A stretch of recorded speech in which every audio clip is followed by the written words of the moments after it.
Imagine Earth is a city-building climate crisis simulation game by Serious Bros. This space-aged approach to the genre is something I have wanted for a long time, so let's get into it. Hello there, it's the Dove, ready to give you my take on Imagine Earth. This game started off as a student project between Martin Wanschoff and Jez Isensi, and I'm sorry if I mispronounced those names.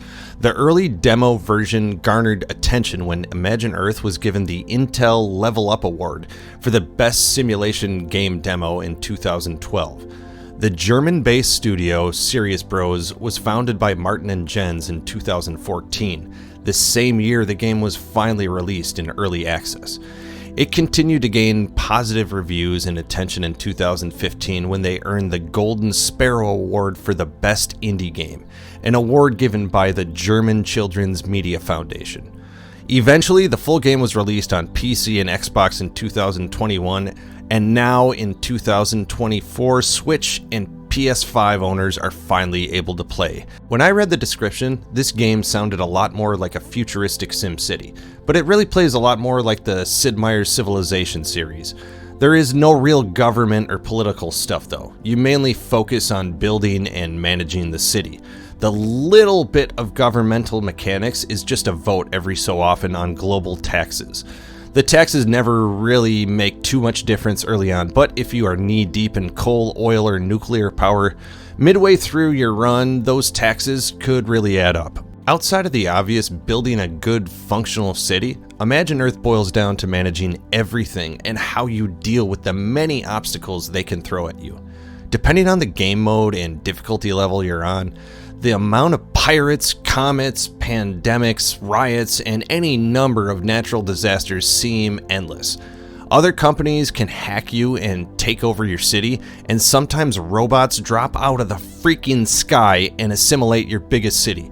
So, the challenges this game throws at you range from the slight headache variety to a full-fledged pain in your ass. The various menus Imagine Earth throws at you can quickly confuse the hell out of even the most savvy gamers, but they make sense once you play more, just like many other builders or real-time strategy games. My advice is to play the campaign for a few planets and scenarios to get accustomed to all the different menus and mechanics the game has to offer. You'll get the gist quickly. Those initial scenarios each take less than an hour to get through. There are 3 main modes you can play: Campaign, Competitive, and Endless. And the 2 additional modes, Challenger and Editor. Editor mode lets you go nuts with terraforming and no consequences of money, and Challenge is just a weekly situation they want you to go through. It's a lot like the campaign, just one selected level. Campaign mode is a mode that throws challenge after challenge at you on different planets with a plethora of scenarios as you learn the game. Even if you're familiar with these kind of games, I'd still recommend playing a couple scenarios to learn where everything is menu-wise.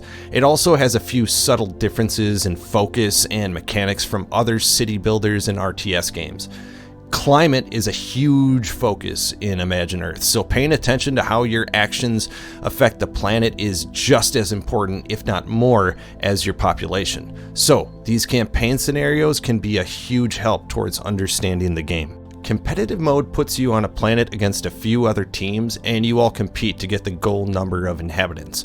First one there wins. This is where either being a city building savant or someone who went through the scenarios really pays off. Like I said, the game throws a lot of stuff at you initially, so building with your next few moves in mind is the best thing to do. Nothing like getting landlocked in your city center with little or no chance of upgrading, or bleeding your forest dry and leaving yourself with nothing in trade. It takes a while to find a good method of building to get a flourishing population, but if you focus on a city-dense build, you can quickly get to 1 million. Just keep the energy, food, and goods at a steady base. It's one thing to surge to a certain population level, but to colonize, flourish, and maintain a planet long enough to overtake control is a challenge. And that brings us to the 3rd main mode, Endless. Again, I understand Editor and Challenger are modes, but one is a quick version of a campaign level and the other is the city building version of God mode. Endless mode is the ultimate test, and way more akin to the Civilization series. You again go up against other teams to take control of the planet. But this is not just a race to a quota. You have to wheel and deal with the other groups and the merchants unless you can make a financially independent city. It is possible to do, but you will have to focus on financial districts and fiscal responsibility if you want to get there. The Endless mode forces you to manage the whole onslaught of natural disasters, opposition stealing your citizens or land, space pirates holding your city hostage for a ransom you can't afford, sea levels rising and taking away half your damn territory, all the while your coffers dry up faster and faster. It definitely throws a lot at you, even on normal difficulty. I can see players new to the game who didn't grind out a little campaign mode, who give up quickly after playing the endless or competitive modes first. Again, I just recommend doing a couple campaign levels before you dive headfirst into this game. Imagine Earth lists itself as a climate crisis simulator, and man, it lives up to that. You upset the natural balance of the planet and there are going to be problems down the line. But even if you navigate all the curveballs the game can throw your way and invest in green energies and farming, the other territories can ruin all your hard work. Your opposition can trigger even more natural disasters if they choose to use a lot of planet-killing energies or just build irresponsibly.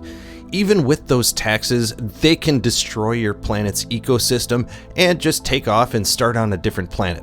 So bring your A game to Endless mode. Even if you're a practiced city builder, this mode will test you until you really understand all the game mechanics.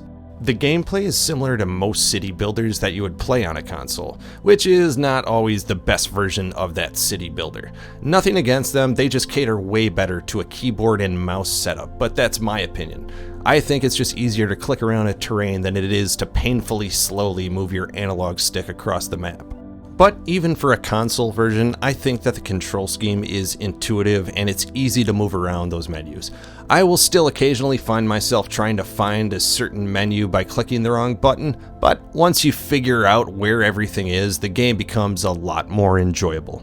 Outside of the controls, the game runs swiftly with no turn-based decision making. Instead, Imagine Earth swaps that one move per tile crap with a timer. Actions happen in real time, so if you can click build a city district a whole bunch, it will happen as fast as your drones can make them. While I enjoy the old school turn-based approach at times, when it comes to city building and trying to outmaneuver other territories, then I much prefer this version. I think some people might not like the twist the game takes and the focus it has on the climate crisis situations. It is definitely front and center of most scenarios you play through, and if you play the Endless mode, especially late in the game, it may feel like you are just fixing the atmosphere or the many cities that lay in ruin because of the constant tornadoes due to the shift in climate. But the challenge is for real because it adds another layer of difficulty onto that city builder formula. Yes, pollution has played roles in the genre, but I have never seen a game have your planet react so consistently to pollution. So if you enjoyed those civilization and city builders that actually test you, then you need to try this game. In my opinion, the worst part of Imagine Earth is that sometimes the game can throw you off track with all the random occurrences. It's not the obstacles you need to overcome either, it's the bombardment of screen changes to alert you to something that probably doesn't need your immediate attention. You may be trying to build a section of a new city when you get inundated with random NPCs taking over your screen to tell you about an incoming asteroid, new building that you unlocked, or just to say kudos. Regardless of how helpful it can be on the rare occasion, it threw me off my groove more than it helped me. Yes, you can turn down that help, but the screens still pop up from time to time and distract you.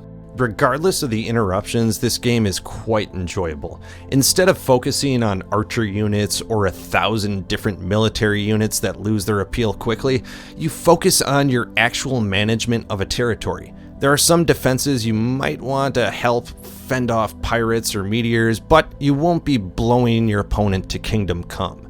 It honestly just got to the heart of what I enjoyed about the old Civilization series, and cut out most of the crap I don't always enjoy. No military, no religion, little to no political stuff outside of voting on taxes, and you don't have to wait while your opponent makes their moves. Not to mention that, in my opinion, PS5 sorely needed a quality city-building colonizing sim.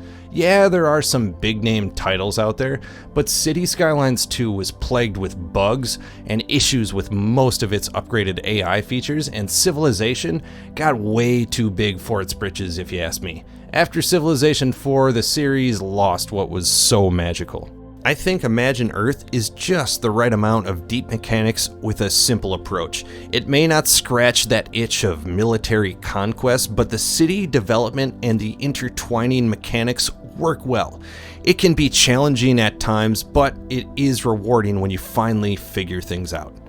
Imagine Earth, developed by Serious Bros, is available on PC, Xbox Series, and now on the Switch and PlayStations. Folks, if you enjoyed this, don't forget to hit the like button and subscribe if you'd like more content like this. For even more content, go to twohatsandabeard.com or check out our YouTube page. Until next time, this is the Dove.